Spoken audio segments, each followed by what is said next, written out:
Hi everyone, it's me Darlene. I need to do something relaxing, so I'm going to sit down and knock out a mystery quilt block.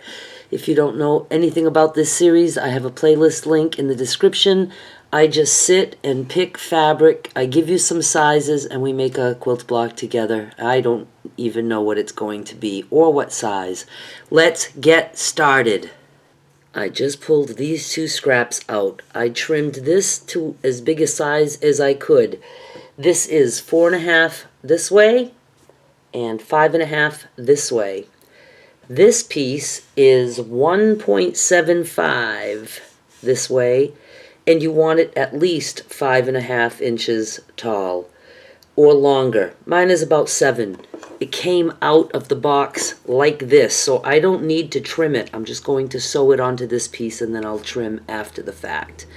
And if you are wondering, well, how are you coming up with these sizes? I'm just going by what the fabric is allowing me to do. So I'm going to sew this right there. This is what we have. Now let's just put this aside. Let's do something a little bit different. Cut 2 3-inch squares. Decide which one is going to be your centerpiece. And we're going to do our little trick where you're going to cut another 3-inch square. And on the back, this is the one that's going to be folded open. You're going to draw an X on the diagonal in both directions. And then while you're on your mat with your rotary cutter, cut a little bit right here and right there. Don't cut the whole thing. Just cut a little bit. You really only have to go in one direction if you want. It's so we can stick our scissors in there easily after and finish cutting after we sew these two things together. Okay, so take your centerpiece right side up and then this one right side down, and we are going to sew all around the 4 sides. So now we did that. We've got a piece that looks like this. I'm going to take my scissors and put them here, and I'm going to just cut right there on the line up to the point, like that, like that, like that. I'm going to press this open, and then I'm going to find a way for us to put that in with this.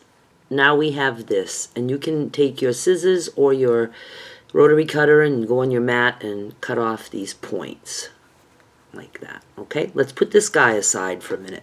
Let's go back to this.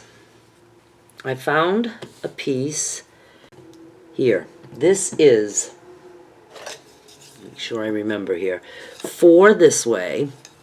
And you want it longer than 5.5. I think mine is 6 inches. And I'm going to sew this here, and then I will open and trim. So this is all still 5.5 inches tall. Don't get your heart set on keeping it this way. I'm going to be building something here, and then when it comes to trimming, we may have to trim some or even a lot of this off. We don't know yet. But I just love this. I happened to find some fabric with strawberries, and then I have this green. I think it looks really good. You may hear Joe coughing. He's home, and he's still very sick with bronchitis. He was sleeping, but now he just woke up. I think I'm going to want this not like matching at an intersection, but maybe off. Doesn't have to be, right centered with this. It could be here, here, whatever. But I'm going to put this next to it. Now this is, again, I have to double check.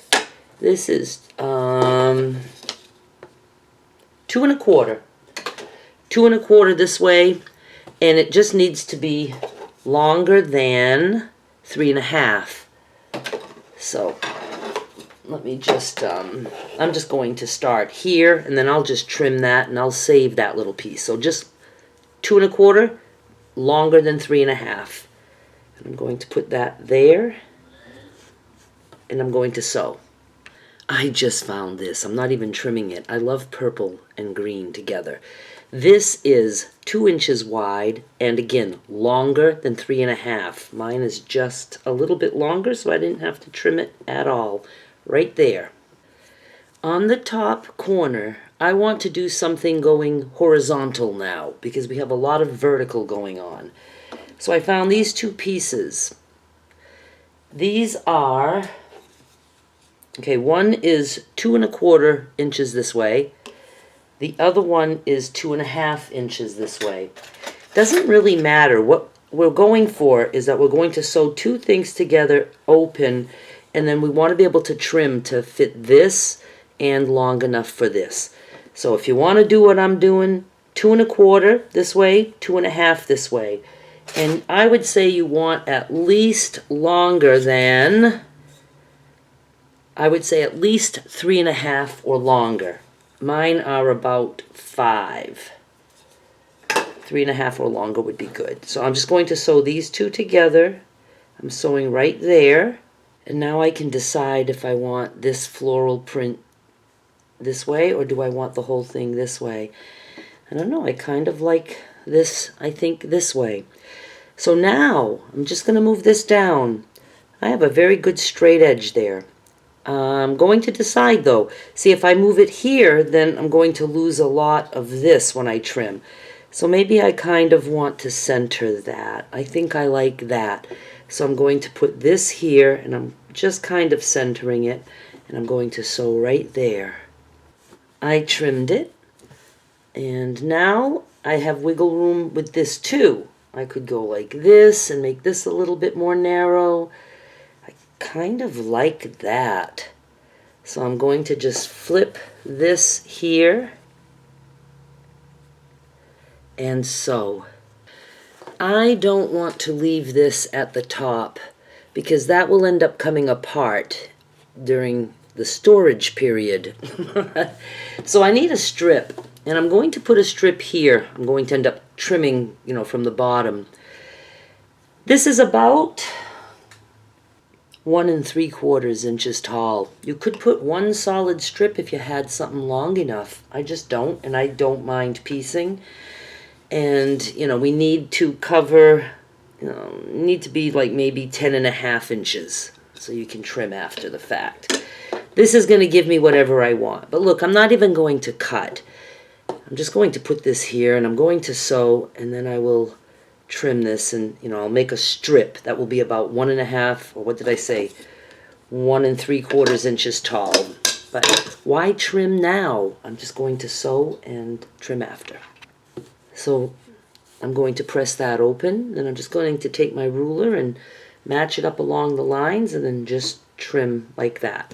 I know that I wanted this piece to cover all these intersections, and then but there's still going to be a little bit of wiggle room to know exactly how I want to sew it on there. But let me cut my strip. Here's another way you can cut it. You can fold it back on itself. I opened it up and pressed it. I folded it back on itself. Now it's a much easier piece to handle. You can just put your ruler here and trim, and here and trim. And I have this. So I don't have as much wiggle room as I thought because it's not too long. But that's okay. That's what I kind of wanted. There's enough seams here. So I have a nice long piece here, and then this little guy is going to go above this. So I'm just going to go like this and sew. This is going to be an 8½ inch block. I didn't want to build out any further. So I already trimmed these two sides to show you. This would be the width, and this is, you know, a little bit narrow but not too narrow. And when it's sewn to something else, you know, it's going to be cute. It's just going to be a little spot of fabric. Now, I have to trim this way, and I think I got to take off like 1.5 inches, 9½, oh, 8½. So I'm taking off 1 inch. I'm not touching the top. I'm going to take that inch off down here. And there we have it. And this that I trimmed, this goes into a crumb box.